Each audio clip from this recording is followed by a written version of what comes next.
things, because Leonie was did those last few sessions that we had. So right. I'm totally out of sync. So anyway, we are now live. Okay, great. So go ahead. Yeah. Well, yeah. So we're just yeah, he just faced a lot of criticism, but he's very firm and stated that he stands by his judgment that it was better for people to hunker down and be home instead of trying to leave the city. And it's like he said, the fourth largest city in the US. So we could have risked more damage and loss of lives. I think at this point, it's about 80 to 90. They've recovered about 80 to 90 bodies. I don't think we're quite at 100 yet. I don't know. And that's just Houston you're talking about? Yeah, just Houston. So I don't know about surrounding areas. Mm-hmm.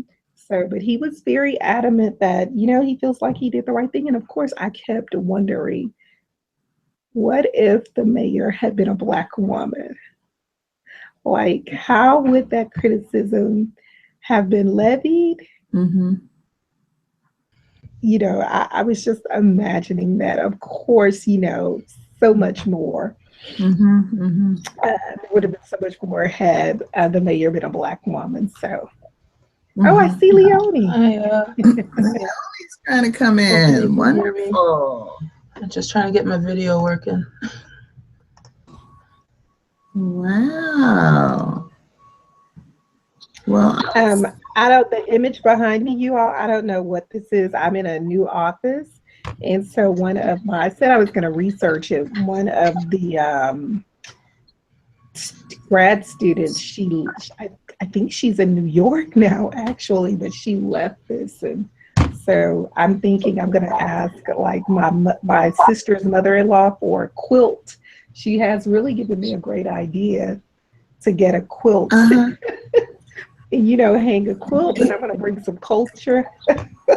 Yeah.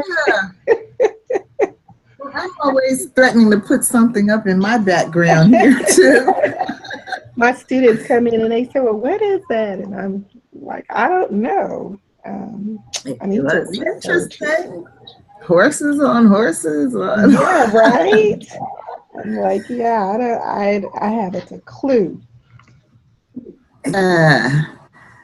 Leonie, you see Nicole is on a real computer? Say that again? Not so bad. To me? You see Nicole is on a real computer? Yeah, that's cool. Do you see the boxes in the bottom now? Yeah, I can see Leonie now in the box. Yes. Okay. Yeah. The difference, I don't know. The only difference that I know is the width of your image in the screen. Okay, when you're on the phone, it's like a sliver.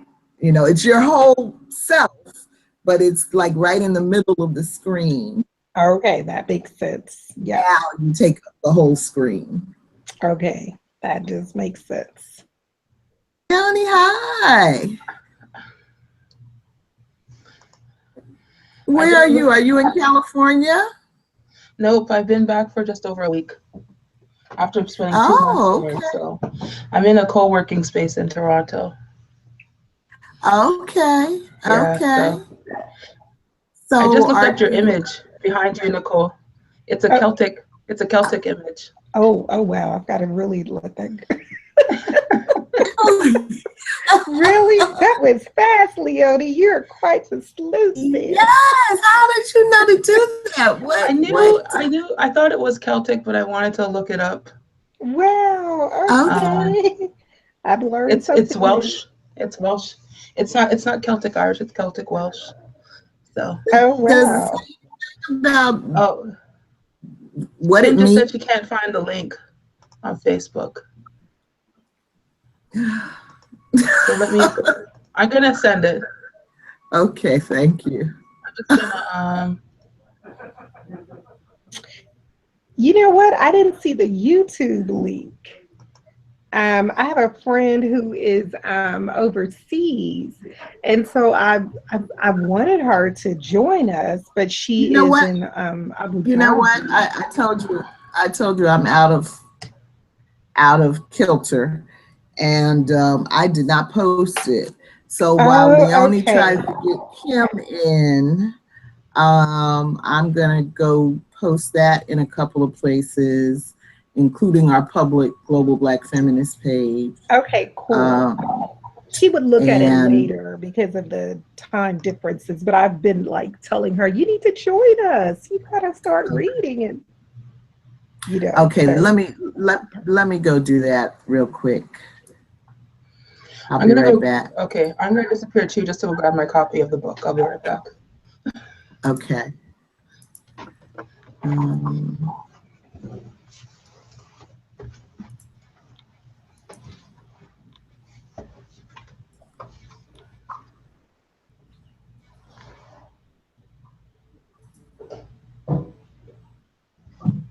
Okay, and I have a digital copy of the book. Oh, you do? Yeah, I have it Kindle.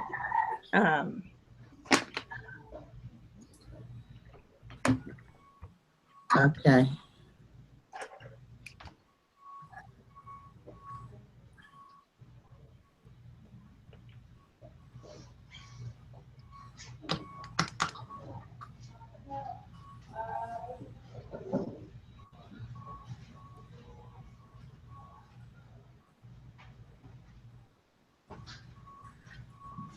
I have never been so discombobulated. I don't even know what to say.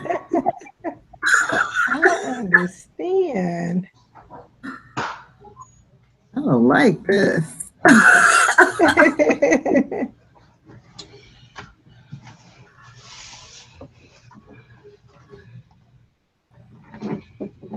Okay, so that is now posted on the Google page and Facebook. Okay, I'm gonna send her a message and let her know.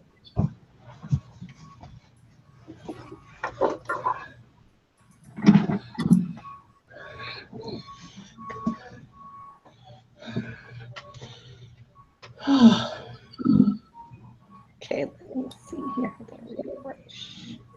All right. So is it in our section 9? No, it's on the public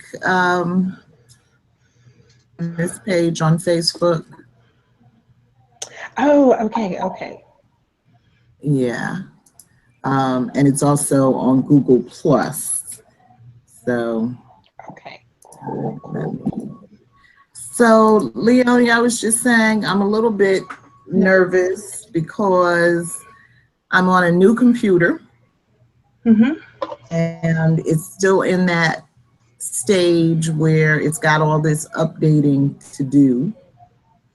And so apparently Windows 10 fit to take away the option of scheduling when your computer does updates or choosing not to do updates. So it will just shut down in the middle of whatever. See, that's weird. I wonder what version you have. My version, it asks me if I want to do it now, or it will do it at a time, like in the wee hours of the morning. Yeah, this is Windows 10. You have Windows 10? Yeah, I've had Windows 10 for a while, but there's different versions of it. I don't know if it's different. I think I have a home version, but anyway, if you drop off the home version, but it's and it might, in addition to whatever changes they've made, I'm not sure that the computer is just not having some error. I've had so many computer problems this summer. It's not even funny, but I'm not even going to talk about that right now. Hello there. Hi, everybody. Hi, Kim. Hello. Welcome back. Welcome back. Hi, everybody. Sorry I'm a little late. All right. It's so good to see everybody. And, you know, again, I have to apologize. I have been just so out of sorts for so many reasons. Some good, some not so good. But, you know, I am not in the habit of neglecting my book group, but I have been neglected. So I am hopefully going to pull it together. You're not alone, Michelle. But anyway, we are here now, and I'm glad we're here. And why don't we go ahead and get started? Of course, a part of my neglectfulness means that I don't have an agenda. You've never, ever heard me utter those words before. Hope you will not ever hear it again, but that is the case today. So we did, however, talk about, you know, reading like the first 20 or so pages. I did that quite some time ago. I'm actually almost finished reading the book, but I did not go back and do questions. So when we get to that part of things, we can try that method of, you know, just everybody offering whatever their strong reactions were. So anyway, I'd like to welcome everybody back to the Global Black Feminist Reading Circle. We, of course, have not done a public broadcast in several months. We took some time to do a private session, just some bonding work for the group. And then we took some break time. So we have been really out of the public eye, I don't know, 6 months it seems like, maybe not quite that long. But we are still here and we are still continuing on, and tonight is our launch of session 9, the 9th book that we are reading together as a group. And our choice for session 9 is called the Crunk Feminist Collection. And it's a collection of essays written by a group of women known as the Crunk Collective. And so they have a blog that is currently online, a group of academic women. And so the editors for this volume are Brittney C. Cooper, Susana M. Morris, Robin M. Boylorn. So it's got a lot of very interesting and provocative topics, and I think we're going to have a lot of fun. I mentioned to Leonie recently that I met Brittney Cooper at the Brooklyn Book Festival this past Sunday. And she was a panelist talking on the topic of intersectionality. I just really by coincidence book in my bag. So of course I asked her to sign it. And I told her, you know, a little bit about what we're doing, that we're getting ready to start reading her book. And of course, I gave her an open invitation to come and join us. So, you know, this one day. But anyway, this is her comment to Logan Michelle. Thanks for your global Black feminist support. Keep it crunk. Brittney Cooper. Oh, that is wonderful. Talk about timely. Yeah, it was really funny. And she was really, really awesome, really magnificent. She's a very young woman. So, you know, it's as a lot of the women in here are. And so it's going to really give some of us here a chance to stretch a little bit and grow a little bit. And so I did want to point out that there's a glossary in this book starting on page 325 called the Crunk Glossary. And so, you know, don't be ashamed to use it if you feel like you need it. It's got terms like cisgender, back, I can't even say it right, crunk feminism, ratchet feminism, ratchet respectability,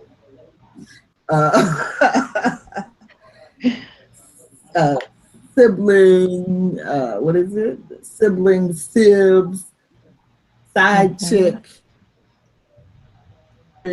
queer, LGBTQAI plus, percussive, for menism, down ass chick. You know, don't assume that you know what all these things mean just because you want to be cool. Go on and read the glossary as we move through this material. My name is Michelle Odom. I'm the host of the Global Black Feminist Reading Circle, and I am located in New York. And let's go around and hear from everybody. Let's go in the order that you came in tonight. So starting with Nicole. All right. Hi, everyone. My name is Nicole Wilson, and I'm from Houston, Texas. I'm joining everybody from College Station, Texas today. And so glad you survived the storm. Yes. Yeah. Okay. Hello, everybody. My name is Leonie Smith, and I'm joining you from Toronto, Ontario, Canada. All right. Transnational. After a summer in our country. Summer in Toronto to stay. Possibly. We'll see if I'll be back. Working on it. Okay. And Kim. Hi, everybody. I'm Kim, and I'm in New York.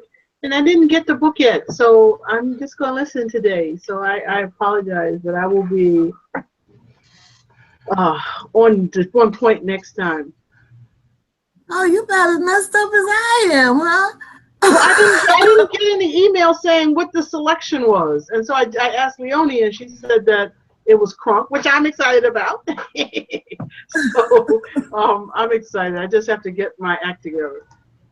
Okay, yeah. Well, I haven't done any whole lot of emailing or inviting or reminding or any of that kind of stuff because I have always been work it out. So I figured we'd work it out. Yeah, absolutely.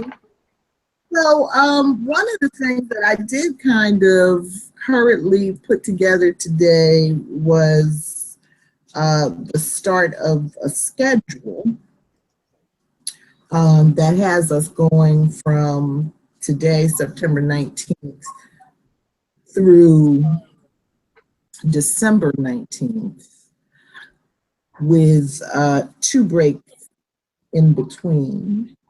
And so each session, of course, each week is about 25 pages or so. So I was hoping we could go through and at least choose a facilitator for the next weeks up until the break on October 17th. Is that all right? Yes. I know I'm gonna have to join late if I even join next week because of meetings. So I am open to the week after. I did kind of look at the schedule. I'm trying to pull it up here. That's October 3rd. That's October 3rd. October 3rd. Okay. Yeah, I'm okay. And so some next week, September 26th. Unless, of course, somebody else wants October 3rd, and I could take the 10th. But let's just, I'm open either of those 2 days. I'm definitely open. Okay. Leonie, you're muted.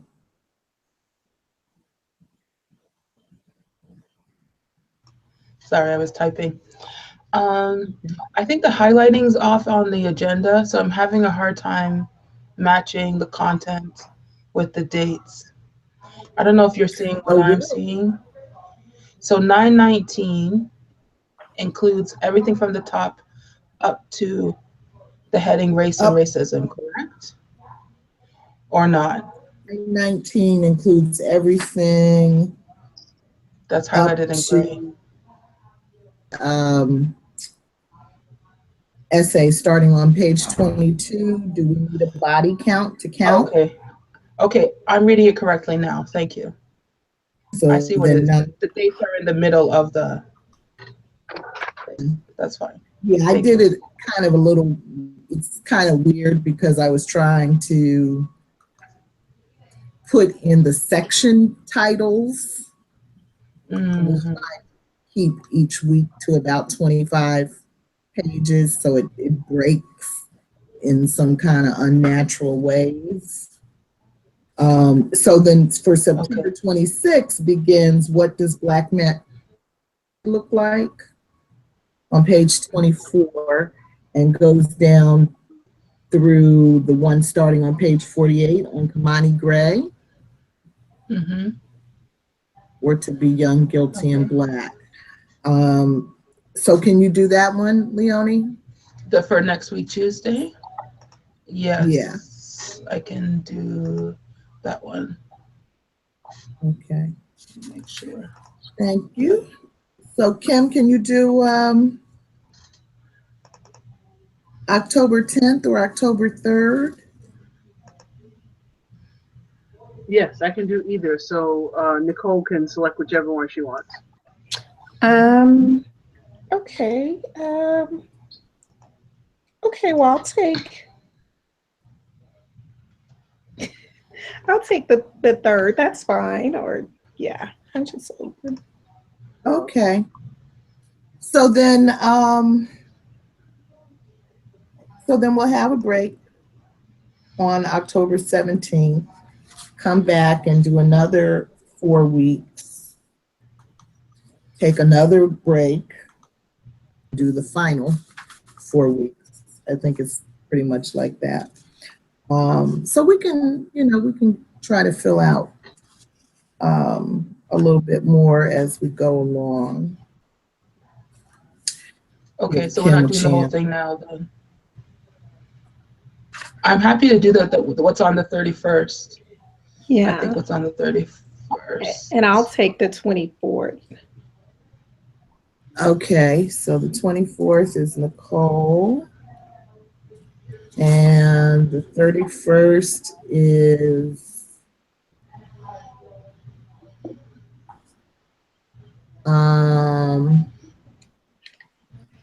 okay, so I can do Kim, would you rather do the section called Hip Hop Generation Feminism or Love, Sex, and Relationships? I'm thinking Hip Hop Generation. I'm thinking Hip Hop Generation Feminism might be good for you just because of your daughter's age. I was actually thinking this the second one, but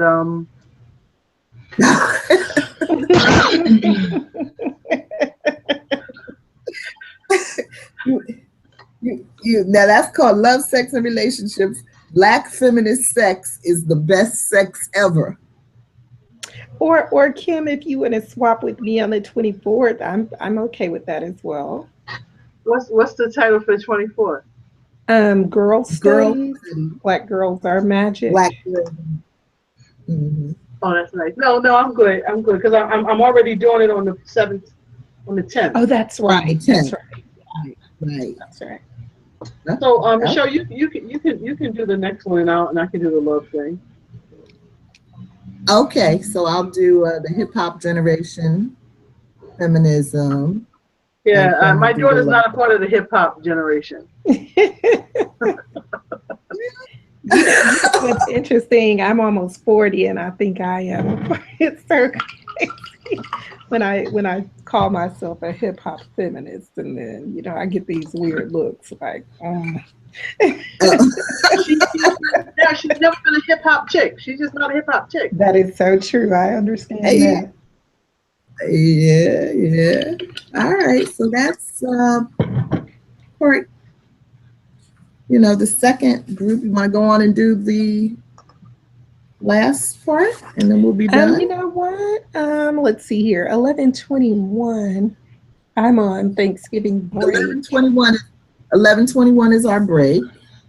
Oh, that's break. That's right. That's Thanksgiving. Okay. Then why don't I take 2, 3, 4? Well, since I'm on Thanksgiving, wait, no. Let me, I have papers I'm turning in after that. Okay. If I could take 12:19.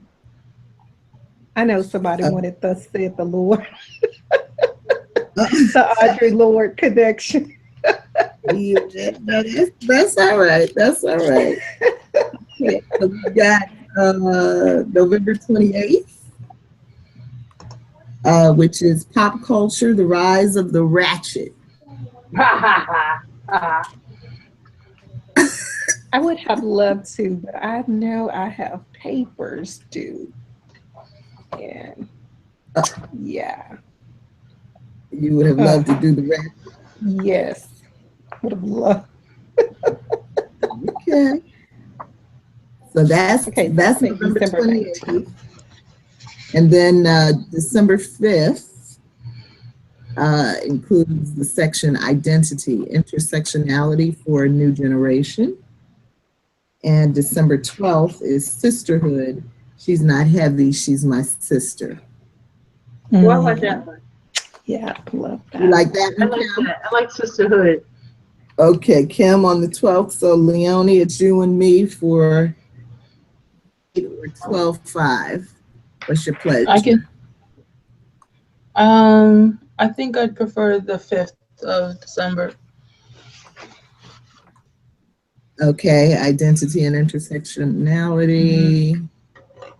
Okay, so that leaves me with pop culture. Oh, I need to do this one. The Rise of the Ratchet. I got some stuff to say about that. All right. Well, let's go ahead and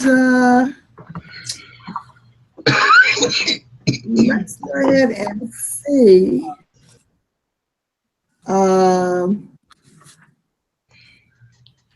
Notes. Okay.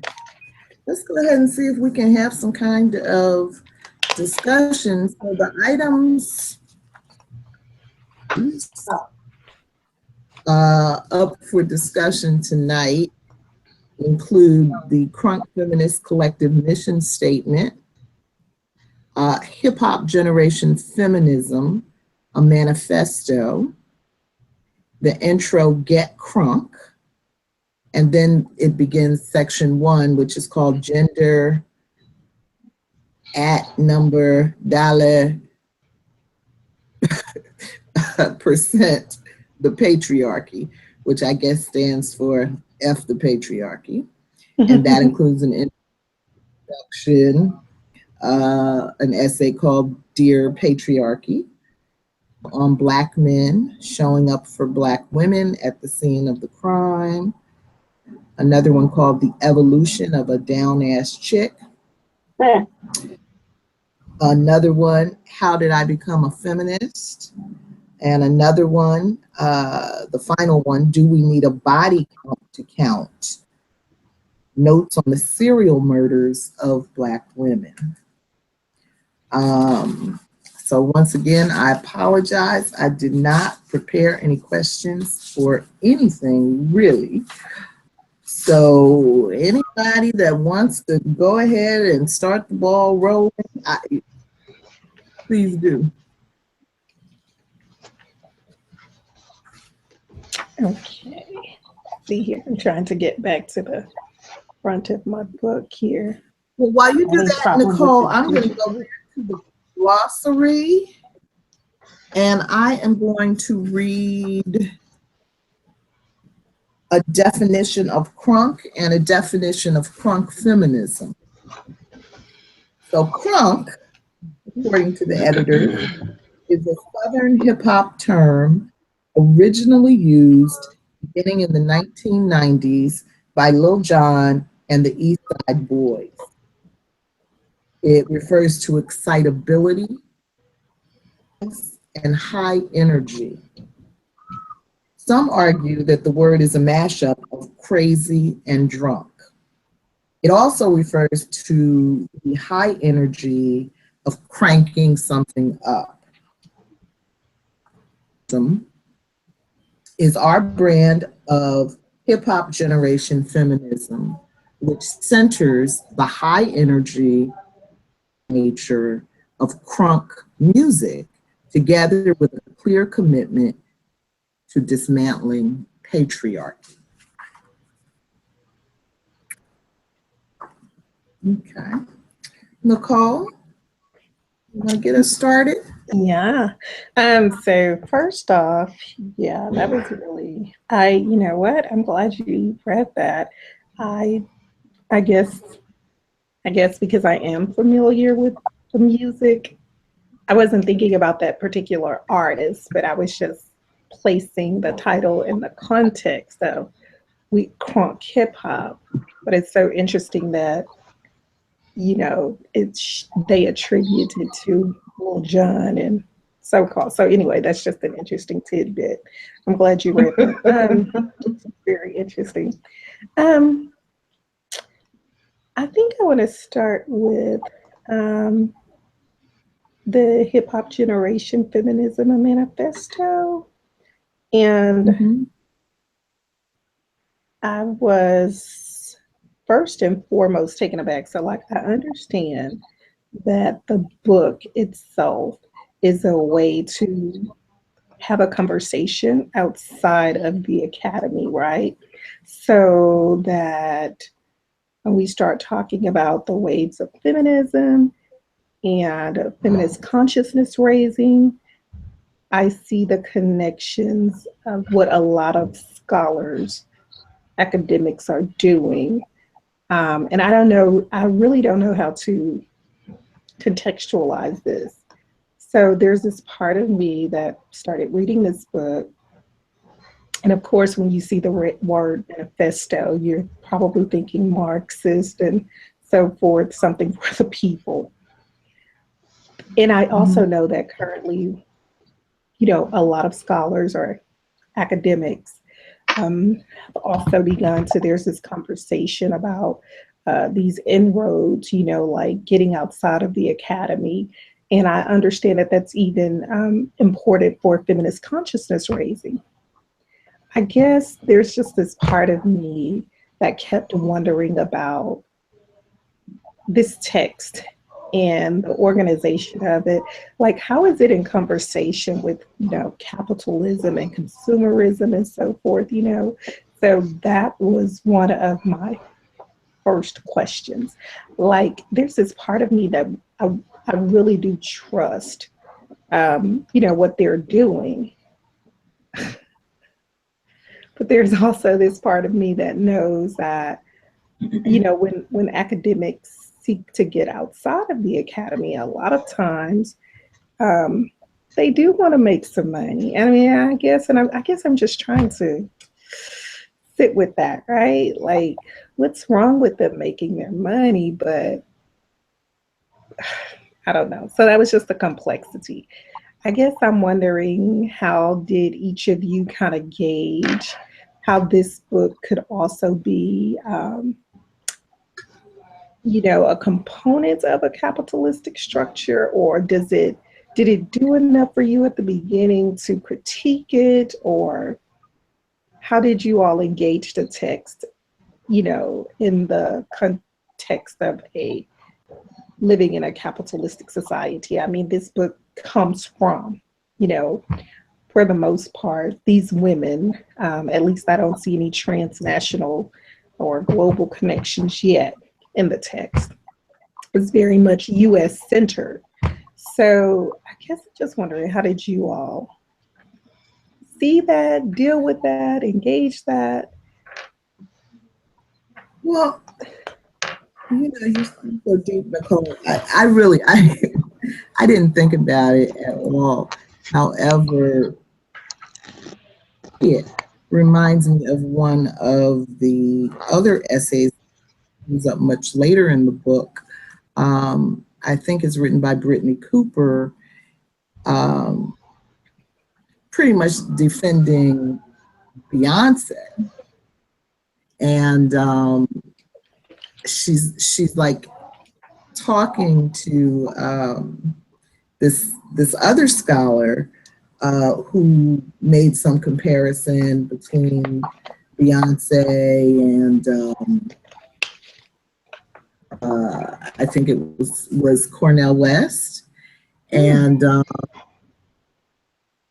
but anyway, it's some of the points that she's making, I think, in that essay go to what you're talking about. And she was kind of saying, well, she deals with the whole thing about Bell Hooks calling Beyonce a terrorist. Oh, yeah. And I read her response to Bell Hooks. Okay. Like the matricide, right? She broke the connection to, yeah.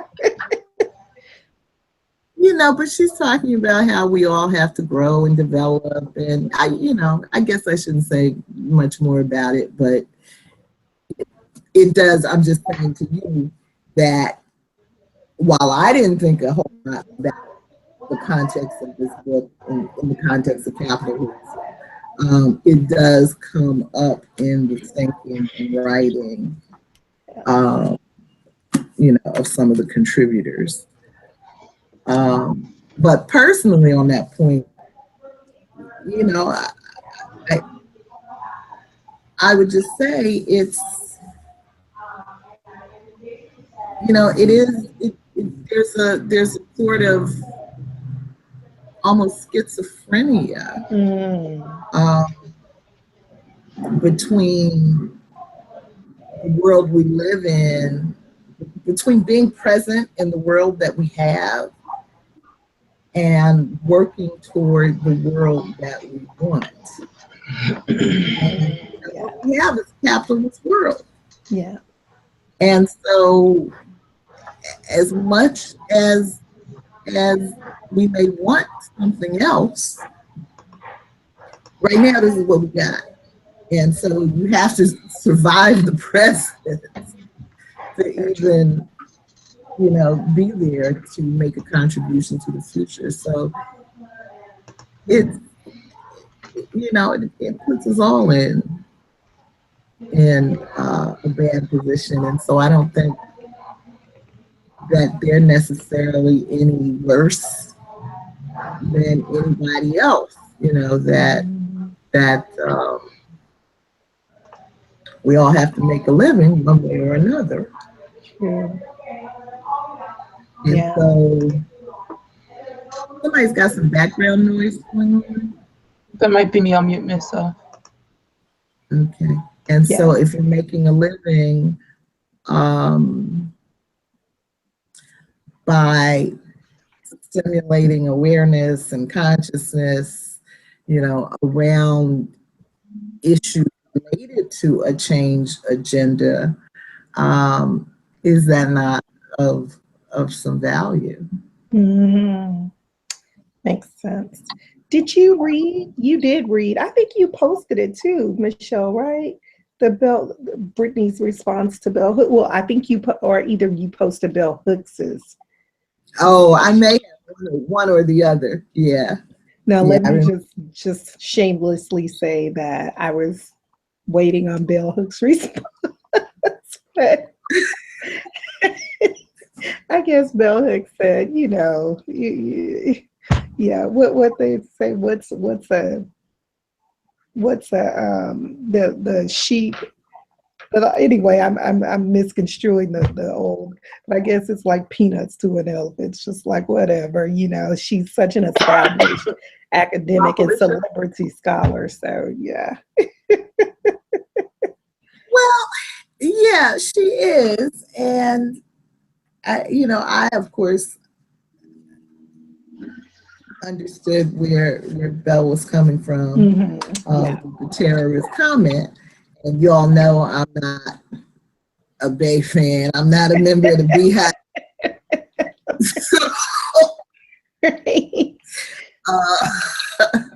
So, however, I did, one of the later essays in here is Brittney Cooper talking about how she felt about bell hooks for that, and she makes some valid points. So, I mean, one thing I guess I would just say about some of the terminology here, the hip hop, feminism, the crunk feminism, the second wave, third wave feminists, all of the different feminisms that we're speaking about in recent days. I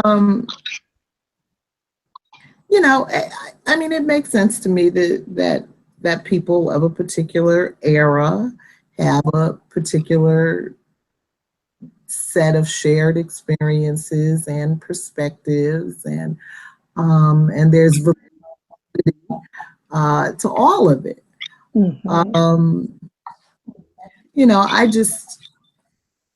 I'm just always looking for the ties that bind, the common links, the points of agreement kind of thing. And so, so I think this book is one example of people who are currently young people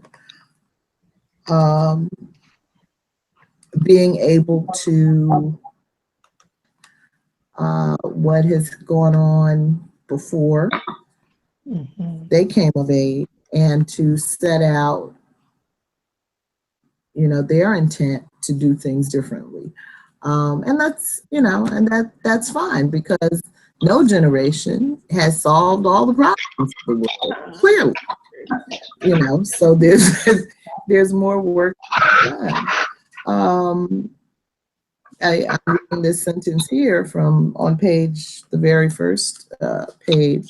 The CFC aims to articulate a crunk feminist consciousness for women and men of color who came of age in the hip hop generation by creating a community of scholar activists from varied professions who share our intellectual work in online blog communities, conferences, It's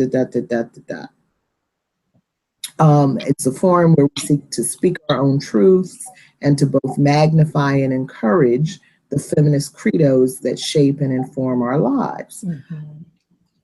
We use to engage and transform our world. So they describe crunk feminism as beat-driven, bass-laden,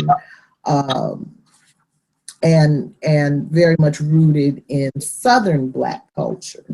And, you know, feminism aside, another different division in the Black community, you know, the Northern culture, the Southern culture, the out West, you know, they got another thing going on. The Midwest, they got something else going on. Absolutely. You know, and again, I've pretty much lived in all of those areas. My perspective, there's validity to all of it. You know, we are expressions of our lived experiences, and so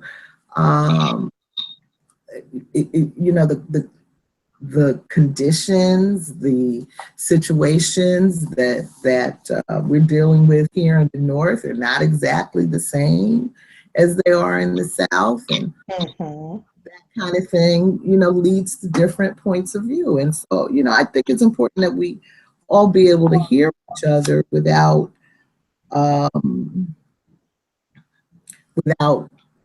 tearing down or denigrating someone just because their point of view, where they stand, is a little bit different. They're making it clear that they are very much coming from the Southern Black experience. Yes. Okay, I have a different perspective. Okay. Yeah. I see. Well, going back to like your original question, Nicole, like it's just like, yeah. The definition of crunk feminism as it is in the book, it's very like performative. You know, it talks about cadence, percussion, all that kind of stuff. And I hope to discover that there's more to it in this reading because, yeah, because that's like not at all something that I can even like get down with. The other thing too is that like, in terms of, this is obviously a very American book. I think it's actually very narrow in the wider conversation about African diasporic views of feminism. This is very narrow. Like I can imagine many people, Black people in America who are not African American, would not relate to this stuff like at all. So there's that piece, and so I think what the effort of the book is, and of the blog, the Crunk Feminist Collective blog, is really about inserting a voice to color the dominant narrative around feminism. So it sits within the mainstream narrative of feminism, which means that it's one thing for it to be labeled American, but the problematic piece is that it's also very Western based. Yes. It's anchored in whiteness. You know, there's a lot of, you know, and it doesn't take in the realities of the global South, which that's fine. It's very narrow, but this is a very, we're going to spend a lot of time talking about a very narrow definition of feminism that applies to a relatively small number of Black people internationally, who are then segmented by age. Right? That makes sense. And class. Yes, and class. That's true. Yeah. Yeah. And the other piece too is that I don't know how much this supports the narrative that feminism is kind of is the realized object of womanhood, and that doesn't feel like it's enough. Like it doesn't feel like it's impactful enough on the human family. So I recognize that this is going to be a difficult read for me because that's not how it's not how I think. This will be a deep dive into understanding a generation of African American women and their experience of it, but it's probably one of the most narrow perspectives that I have encountered, and it's going to be a challenge So that's how it's showing up for me. That makes sense. Okay, and have you started reading the book? I have started reading the book. Okay. So I know that some of those pieces, like in terms of being able to speak to the experience of Black womanhood or African American womanhood, are included. And like I said, I hope to discover more, and I'm glad to be reading this book in community for that reason. But reading the early pages of the book, these are the things that in my mind, I'm like, okay, in addition to the positive of being in this place of discovery and being interested in the subject, there's also these places that I'm hoping will be explored. And that are kind of raised as not concerns, but just as, this is the experience. This is, it's unlike so many of the other books that we have read in my time and being in this circle. And it's unlike many books. I rarely read books from the American perspective. So it's, so all of it is part of the picture that I'm forming. Yeah, I understand that. And that's why I said, in the beginning, it'll probably cause us all to have to stretch and maybe grow a little bit to kind of understand where this particular is coming from, because they don't speak for everybody. But I think it's also important to keep in mind that it's a collection of essays written by several different people that are reprints, basically, from their blog. Yeah. And so, right. So, it's really individuals expressing their personal opinions at a moment in time, very often whatever is happening in current events. And have the right to have their opinion.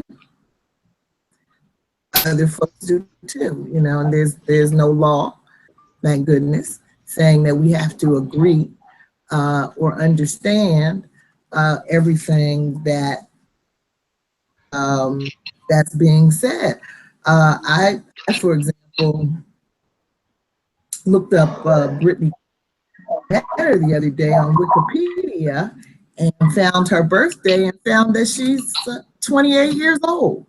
Is the one badass woman, smart as she wants to be. Nevertheless, years old. I'm about to turn 50 years old. She's younger than my son. There's no reason to think that we are going to understand or agree every topic.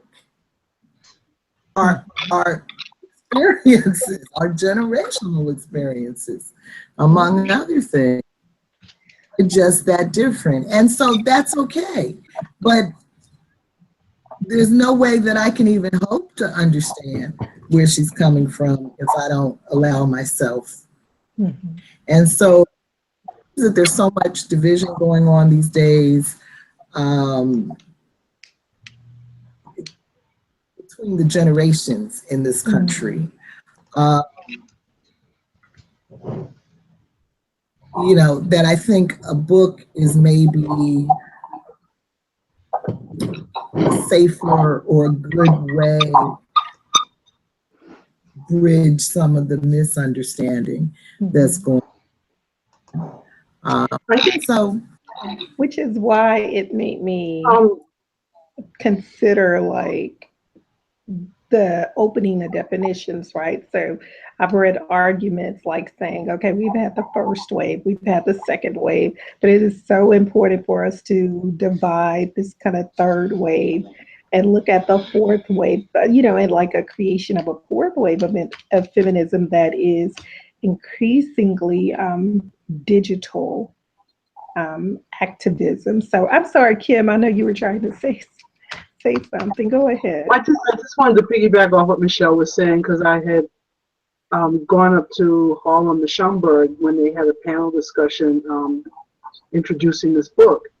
And all of the speakers gave me the impression that it was more memoir than anything else, that they're welcoming us to their lane. This is their experience in the lane that they in, how they see the world.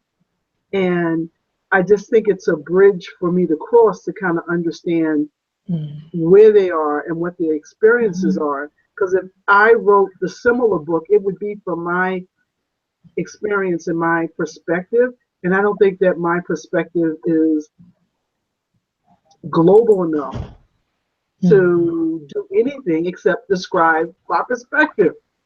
So I really feel happy to understand what it is they're saying and what their experience is. And it's funny, at the top of the conversation when Michelle was asking if I wanted to speak to my daughter's not a hip hop chick.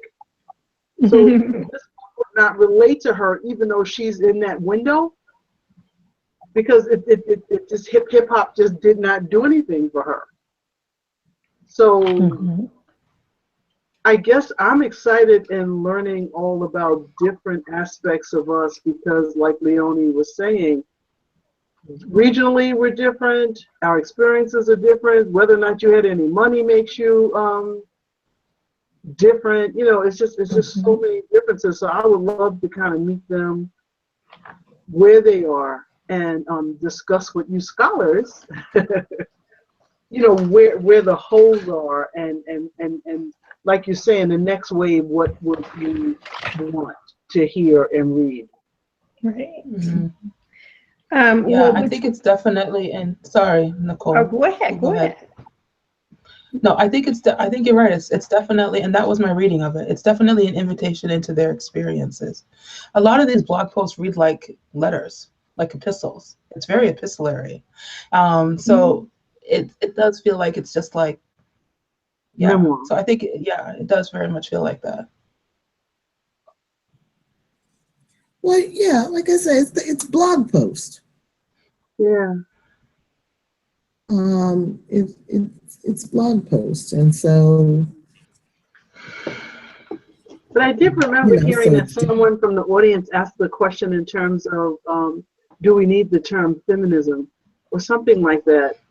And the answer was so, I'm the authority on this topic, and let me tell you how this works. So there was just a part of me that was just like, okay, you're the authority because maybe it's because your age and you're young. But as I'm growing older, I realize how much I just don't know. I think that takes a maturity to kind of say, I can speak from my experience, but that doesn't make me the authority of that topic. And you know what, Kim, that is so compelling, because it makes me consider the chapter that was Brittney and how she processes trauma. And what you've said kind of just falls right in line with, like, I wanted to ask you all about that one particular chapter where she's on this panel and there is this Black man, and she's calling kind of calling Black men to the carpet, and holding, them, and I guess him by extension, accountable for not showing up for Black women who are subjected to gendered violence, and so racialized gendered violence. So anyway, he gets really upset. He begins to threaten her. He gets like he's coming toward her, and she says, like, there are other Black men, there are other men there, and even Black women who do nothing at that time. And she just, she really, and first off, I'm glad she gets this out, because I can only imagine it's cathartic. She just needed to process that trauma. I imagine I could be projecting onto her, but to just get that out and share that. But more than that, I was wondering, sometimes when we go back to that trope of the angry Black woman, and at times, I guess, I'm wondering about that, what you described, like that encounter, that performance of authority. Oh, well, let me explain what feminism is. And, instead of contextualizing it as, well, here's my experience with feminism. This is what I know feminism to be for me and women whom I'm in community with. I'm wondering how much of that is like you're already prepared, for people challenging, if she's always prepared for her intellect to be challenged and so forth. You know what I'm saying? Like, I'm wondering if that's coming from a place of consistently being challenged, her professorial authority being challenged, and kind of just like, in a way, kind of eclipsing that trope of the angry Black woman, I guess. And that I don't even know if I could say that in that regard, but just being prepared to be challenged and for her authority, shall I say, to be challenged. I mean, I guess to just kind of sum it up, what did you all think about that encounter? And, and just, I mean, are there ways in which we are, do you think Black women, that we are kind of more so preparing ourselves to deal with kind of those caustic ways in which our authority can be challenged, our beings can be challenged? What do you all think? If that question makes sense.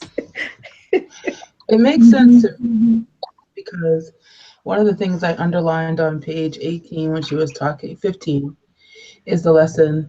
I learned a lesson. Everybody wants to have an ally, but no one wants to stand up for anybody. And I think that is one of the dangers and the seduction of keeping things about words, of getting seduced about how it is that you're expressing and what it is that you're expressing and how new it is, and not actually having the conversation expand to, what do you want things to look like in terms of difference? What do you want to be different, right?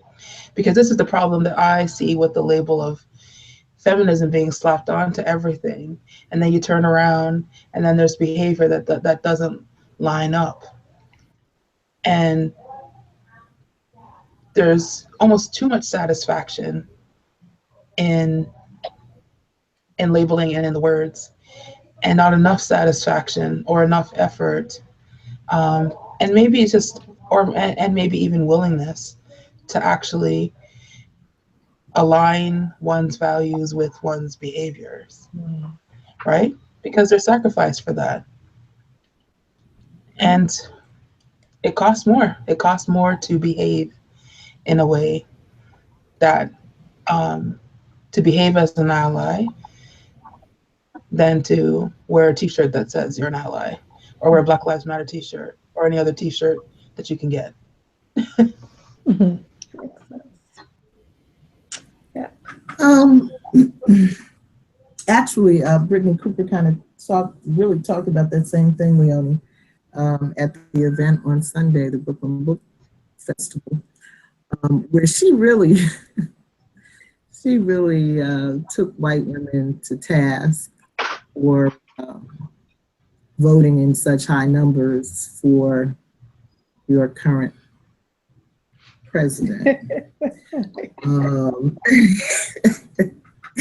And, and she talked about how, we so many people thought we were in this post-racial world, but clearly, the language, the right words to say in public, but you don't really know the behavior that goes along with it. And she wasn't just talking about white women, but in how Black women treat each other and how Black people treat each other. And we use all of these words. So for me, you know, I always come back to the really, I believe that the only ones we really have the power to change are ourselves. You know, what we think, what we believe, what we know, how we act.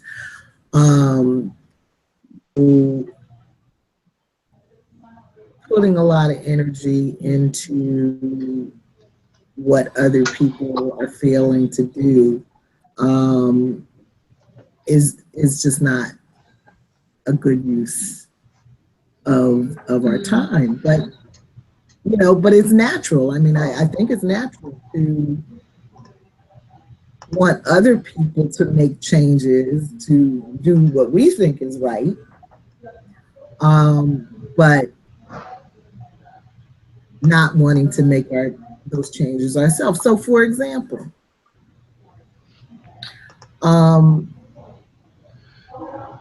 question is, do we need the word feminism?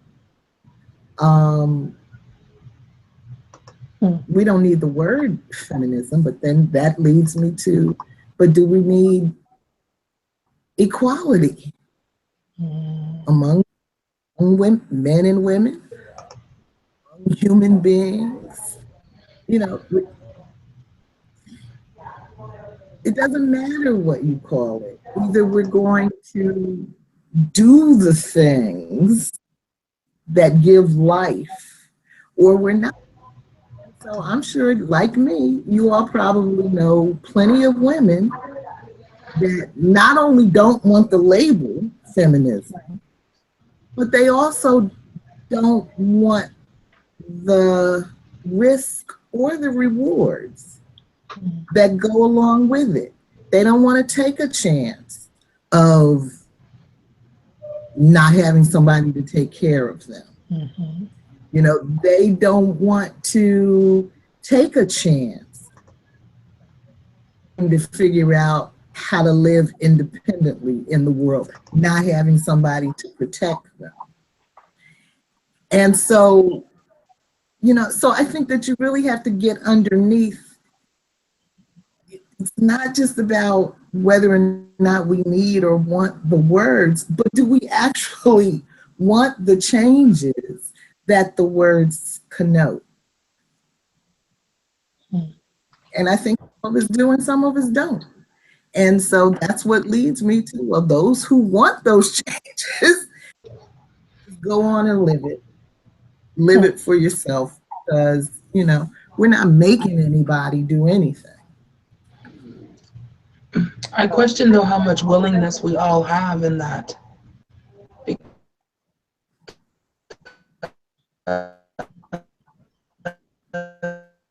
Are you freezing, or is that me?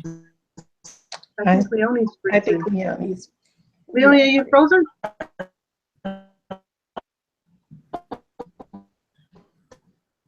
Leonie, I think you're frozen. Can you hear us? No. I can hear you. Can you hear us? Yeah. She can hear us. Yeah. Okay. Well, you're back. Looks like you're back. Yeah. Okay. The piece that I was saying in that is that I'm not sure if the willingness is actually the thing that's the most is present for most people, because I think patriarchy is so pervasive that a lot of people don't know that there is a choice. They don't have a model or a way of even being able to enter that conversation, that dialogue, those systems. And not just those women who are like living under the thumb of, like, you know, oppression that comes with a whole lot of mortality, but just, I think, a lot of messaging that women get about who they are and men get about who they are is so pervasive that they don't understand that there is a choice. Like they literally could not see it. Not much of a choice. Yeah. You know, like you were saying earlier about capitalism. Mm-hmm. You know, this is the world we have. Yeah. And so, you know, you can kind of figure out how to survive in it, how to get along in it. Yeah, I don't know if most people in the world, this is my guess, would even be able to engage intellectually with that question of thinking about the how, that life is so much about about survival, that it doesn't occur to them that they have agency in this. And often I think that they don't have agency. I think that it's not usually present for people, and especially women. It's funny. I was talking to someone last Tuesday, a man, and he actually said to me that he blames a lot of the gentrification that's happening here in Brooklyn on Black women. Wow. And so I really wanted to come at him from a point of authority and get statistics and understand, what in the heck you're talking about. And I was not listening to him. I really wasn't. It was just such an odd thing to say. And so as he was proving his point, talking about how, Black women decided that they wanted welfare checks more than Black men. And he had like hundreds of these crazy sayings. And I really wish that I had not been so eager to point out the flaws in his thinking as opposed to just listening to him and asking him to ponder some of the things that he was saying. But I was so offended by the rhetoric, because you hear it so much, that I could not stop and listen to where he may have gotten some of that garbage from. I just couldn't do it. And so that sometimes gets me stuck in this place of authority where I'm not communicating with the other person. I'm just kind of saying to them, well, how many women at that time were on welfare? That's what I asked him. Well, do you know how many women were on welfare? Because all Black women weren't on welfare. So the Black women who were not on welfare, how did they help bring about gentrification? And so I lost him, and I don't think it was a successful conversation, but I was just too offended to be in a successful conversation with that type of idiotic thinking. But I think that's where the learning is when you do step off your pedestal and talk to people at their level and meet them where they are. If that's possible, if I have the skill set to do that, because I may not. Right. And that's what I was about to say. We can't all do the same thing, Because I wanted to use some profanity. I did. That's right. Oh, that's right. Be responsible for Russians buying the property in Brooklyn. All right. Yeah, I know that's right. I've had so many of these conversations. I went to an NVC retreat on social justice, and I was having these conversations with other African American people, mostly women. And I think one of the things that I and they came to realize is that not everybody has the capacity to have those kinds of conversations, because there's so much trauma that has gone on and that is present in the lives of, in this case, African American people, that it's too painful. Because I said one of the things I recognize is that I have more capacity because I'm not African American. And I don't know, has anyone else seen the documentary on Netflix, Accidental Courtesy? What's the name of it, Leona? Accidental Courtesy. No, I've never seen it, Leonie. I'm gonna have to look that up. There's a musician, his name is Daryl Davis, and he calls himself a boogie woogie piano man. He played with like Chuck Berry or whatever. And he has for years been befriending Klansmen in order to have them leave the Klan. Wow. And you watch this to have them leave the Klan. Because the question that he has for them is, how can you hate somebody who you don't know? So he becomes their friend. And he develops friendships with people. And as their friendships deepen, they leave. They end up leaving the Klan, and they give him their cloaks. So he has a collection of Klan cloaks of people who have left. But one of the most interesting parts in the film is that he meets with a group with 2 African-American men.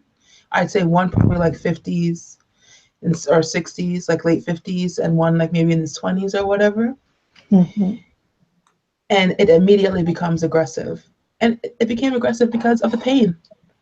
They could not understand why a Black man would befriend a Klansman when there are so many Black people hurting. And he could not understand why they would not want to consider the Klansmen because there's so many of them in the country. Like, you can't just act like they're not there. You can't just be like, we're just going to go and fight for our Black rights and act like there aren't organized groups out to string you up, literally. Right. So yeah, if you have Netflix and you have a chance to watch it, I just think it fits in with the conversation that we're having, because there are some people who are moving beyond just what they can do for themselves, but actually trying to provoke change in other people. Right. He sounds like a special sort of somebody. Yeah. I think it helps that he was raised by a diplomat, his father, so he lived internationally. I think just like I say, I know I have more capacity because I'm Canadian. I think that the fact that, and he says this, I did not grow up with this stuff. He did not grow up with the same level of fear because, you know, he was living in all parts of the world and went to international schools and, you know, all this other kind of stuff. So it changed his experience. But I think it's worth watching. It might be worth watching and actually bringing back the conversation in this group. So. Really, can I offer you one thing? I think there are African Americans who can step beyond and put their own pain down. And so I don't want to not have them in the conversation because they are a powerful lot too. Yes, I absolutely didn't mean to exclude them, and I've seen that. I was just speaking to the conversation that I was having at the time. Right. But yes, I did know that. There was a man that I met there who, his name is Ron English, and he was actually mentored by Dr. King. And I would definitely put him in that category. So the last piece that you quoted, Leonie, comes out of the essay called On Black Men Showing Up for Black Women at the Scene of the Crime. And so, you know, I just kind of want to go back to that earlier question of do we need the word feminism, because I like to use the word. I know it's a controversial word. Gets folk all upset, panties all in a bunch. But you know, I think that we can trace so much of the division between Black men and women today to the use of this word. And you know, so even the kind of thing that Kim was saying about blaming Black women for the gentrification that is going on really all over the country. You know, how do Black women get to be so powerful, Kim? Yes, I don't know. It's just popular to blame Black women for all kinds of things. And you know, and some of that goes back to this second wave period of Black women associating with the feminist label and cause. So this particular essay is about Black men showing up for Black women at the scene of the crime. And, you know, it's just another way of expressing hurt, you know, expressing pain, of letting it be known that Black women still notice, you know, or still don't feel. in the same ways that we believe we have supported Black men. And so it's, you know, it's just kind of interesting to me, I think, as I look at this book, that, you know, some of the language is different. It's more crunk. But it's like we just keep dealing with the same issues generation after generation after generation. And we're not really truly solving any problems. But everybody gets to take a stab at it, so that's all right. All right, anything else in these first few essays that strike you? One woman, Aisha Pandit, tells the story of how did I become a feminist? Why don't you all tell us how you became a feminist? What's your story?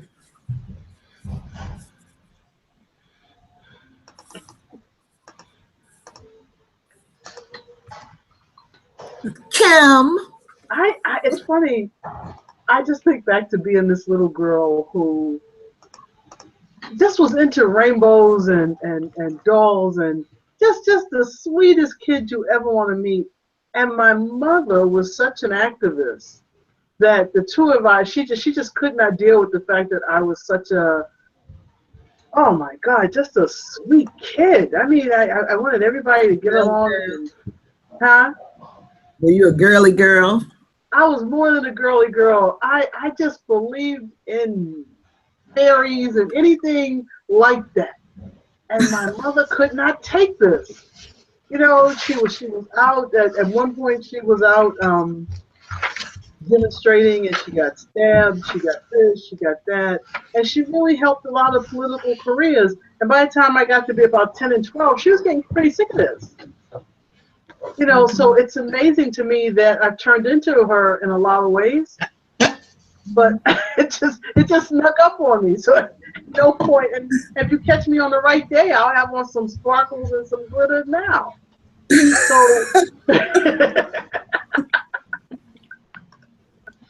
So, I'm a pink feminist if that's But I got all kinds. That's what I'm learning. all kinds. I think I blame my mother. I think I'd have to blame my mother. Okay, well, that's what mothers are for. You know, we blame them for everything. Thank God for her. No matter what they did, they were wrong. Okay, who else? Nicole? I'm trying to think. When did I know I was a feminist? You know what? I think it was my freshman year of college. And I had this now I understand she was actually a white woman professor, sociology professor, but now I understand she practiced a radical feminism. Like she would be the type who's going to be with the anti-fascists and so forth. So she was just in your face. And so we covered a specific chapter, and I can recall feeling like, yeah, I'm a feminist.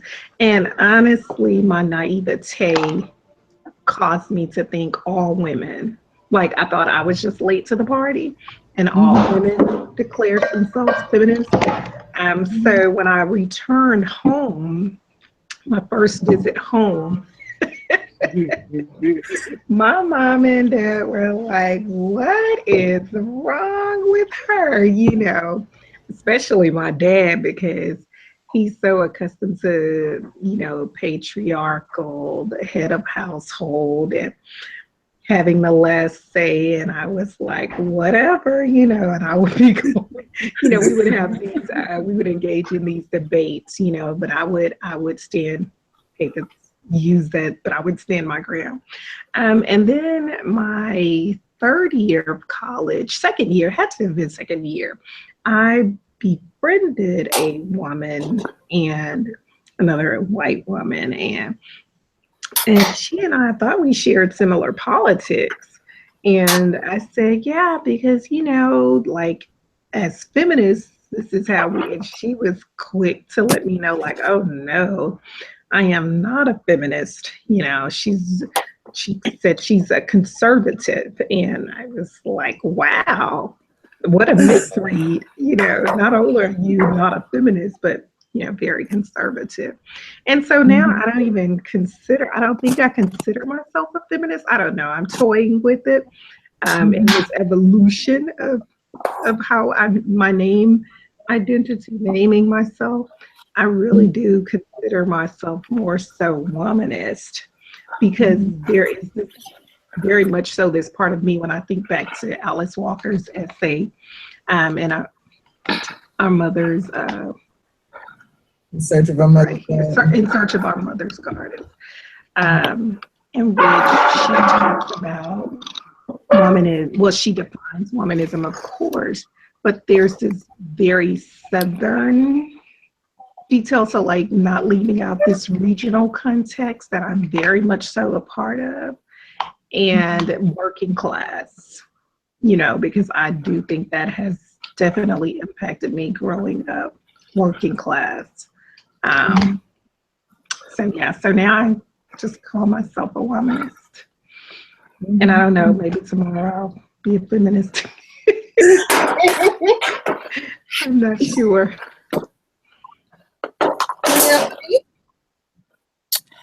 Yeah. I don't really do well with labels. So, and things were kind of iterative from a very young age. I knew that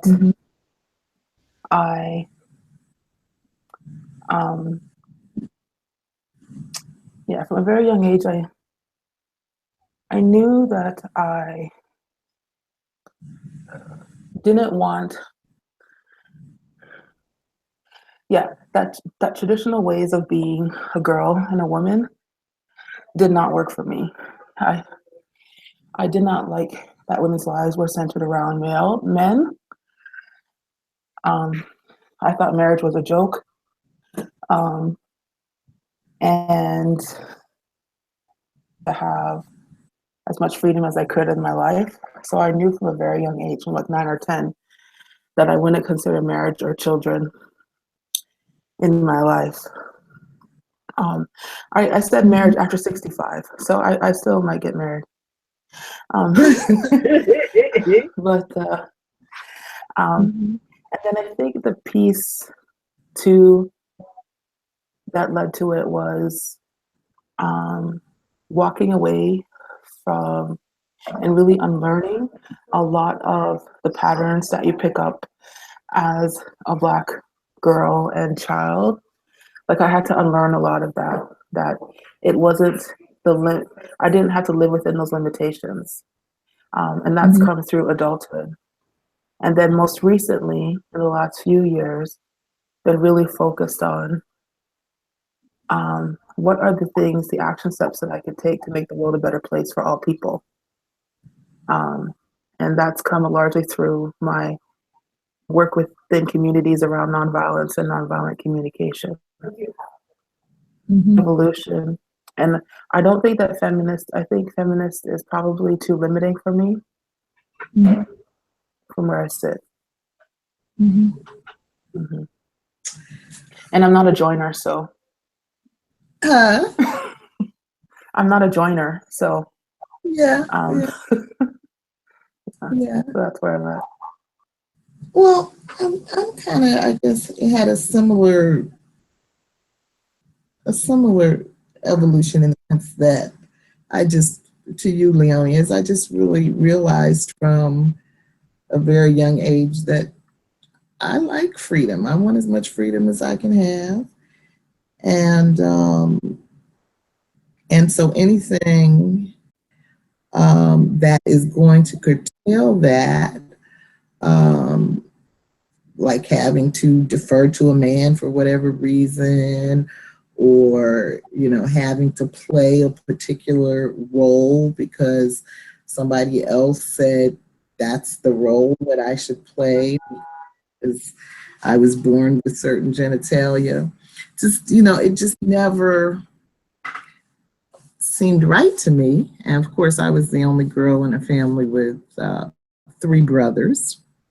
And so, you know, and so I saw how the inequality played out there. You know, there were certain household duties that I had to do, like the dishes and, you know, a lot of the cleaning work because I was the girl. You know, my brothers had these little light make work tasks, you know, every now and then take out the trash, you know. It was just unfair. It was just patently and clearly unfair. You know, but I was hearing from my parents then about these expectations for the different genders. And so it just, you know, it didn't sit well with me as a child. And then, like Nicole, when, you know, I then got around to going to college and reading, you know, reading some of the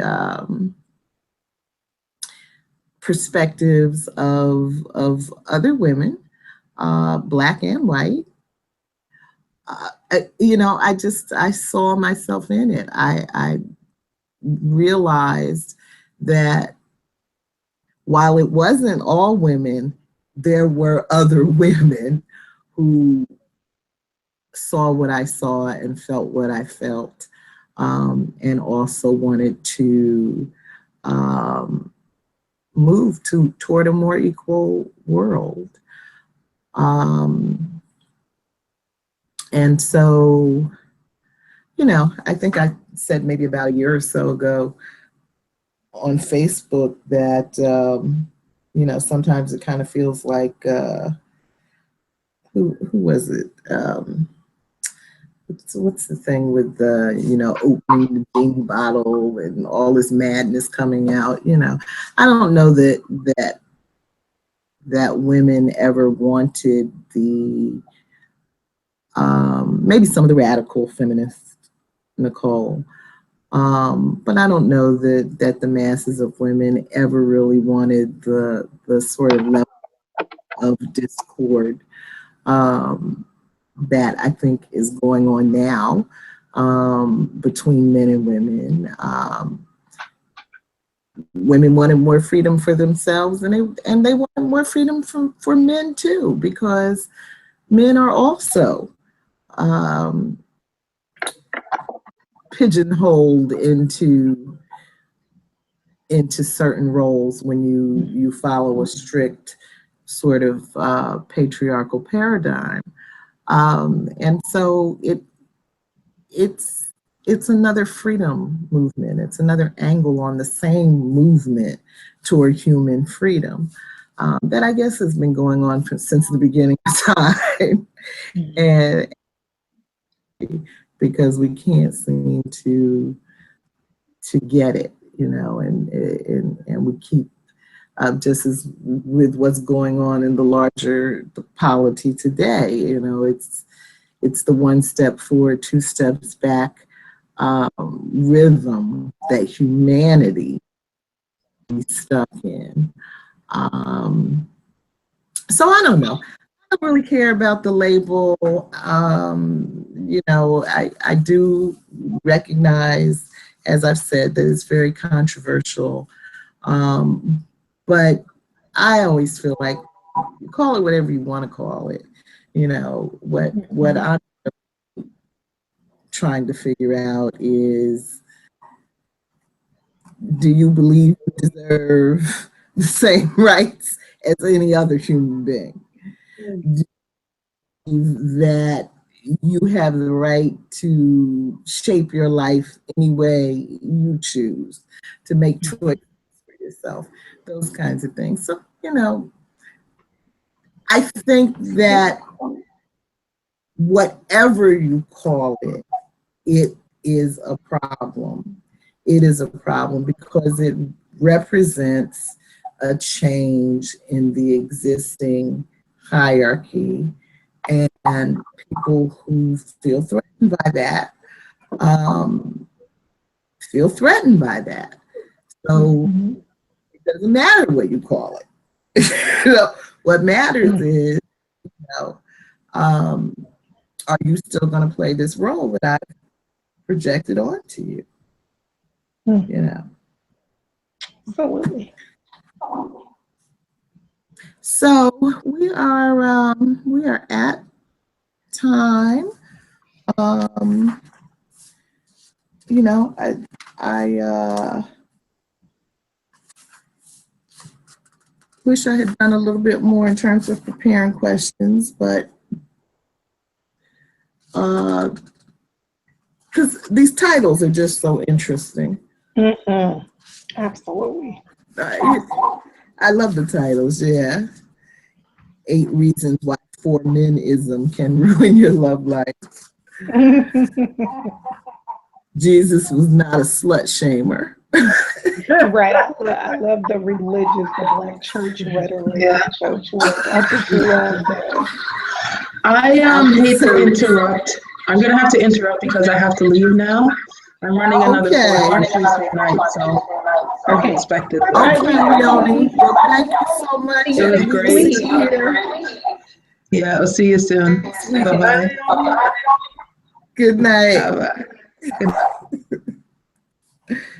So yeah, well that's all I have. Anybody have any other comments? No, I thought it was a good meeting. Me as well. I agree, Kim. Good. I'm so happy to see everybody. Yeah. Glad we're back. It's been a while. Yeah. Well, yes. How was your summer? Don't even ask. It's just a hot mess. It's a hot mess. So, with a lot of the construction over here, it's these rats. So, I'll probably edit this part out, but I've never seen anything like this in my entire life. Wow. They own the street. Wow. So come home after the sun sets and see how many you see. Wow. And it starts like from walking from the train, block by block by block by block. You're there. So and is it like new construction going on? It's some new construction. It's a lot of new restaurants. I'm not sure what the uptick is, but I've been a Brooklyn girl for my whole life and I've never seen this. Never ever seen this. And so I know the mayor is talking about little efforts that he's doing in 2 communities, but he has a whole city that's inundated. Yeah, well, I'm in a different part of Brooklyn from you, and I have not seen that going on. But I have a girlfriend that lives in on the Lower East Side, and sometimes when I go to visit her, we've seen them out there having a convention. Wow. Yeah. They're like, party over here. And they're so smart. It's like no matter what you do, they outthink you. They're always 1 step ahead. They are not scared of us. That's for sure. So that's been my summer, remediating them and trying to figure out, how to get, a group of people together to talk to politicians about taking care of this. Yeah. Because at some point they're going to start coming into the homes and then it's over. Ooh, let me see that. So what's the good news? Nicole, give us some good news. Yes, please, Nicole. Good news. I don't really have any except I'm surprising my baby girls for their birthday. But I don't have any. They're going on a trip for their 11th birthday, so they have no clue It's just going to be a total surprise. And so, yeah, that's it. I don't really have any. I think that's outstanding. What is that on your ears? Are those headphones? Yeah. I'm in the office, like, so yeah, so I have one off in case someone knocks at the door. But yeah, I'm still on campus. Like I get here like 8 in the morning. I have to drop the girls off at school, and so like Tuesdays from 8 a.m. until 9 p.m. So a full day. wow. So I'm comfortable. I have my shoes off, if you all could see. Yeah. Yeah. Well, we So are what's so the good glad. news, Michelle, with you? You have any good news? I'm crying the blues. I had 2 major computer crashes. One, the computer I've had the last few years, the motherboard died. That had so much data on it, I can't even. I may be able to retrieve it, but I haven't gotten there yet. So that has been like a hole in my heart. And then I bought a new computer, and after about a month, the Windows crashed on it. And I had a bunch of changes to try to create a recovery disk. I ended up buying a little used computer to be able to do so all of that has just crazy. I've had the thing going on that I mentioned to you all earlier. And so that's, kind of weighed on me. And then, other than that, I've been having a good time, really kind of wearing myself out, running around the city, trying to take part in and do everything New York has to offer in one summer. Yes. Oh, that is wonderful. Yeah. But Do you know that Natasha Coates is going to be at the King's Theater on October 4th? The tickets are $20. Oh, $20? Oh, I was going to say, I know he's going to be someplace, but it costs money. But I thought it was going to be more than that. Yeah, the King's Theater on October 4th, I think it's a Wednesday, that is $20. He may be speaking someplace else, but that is $20. And if you want to go, I can get you a ticket. Did you all read his latest essay?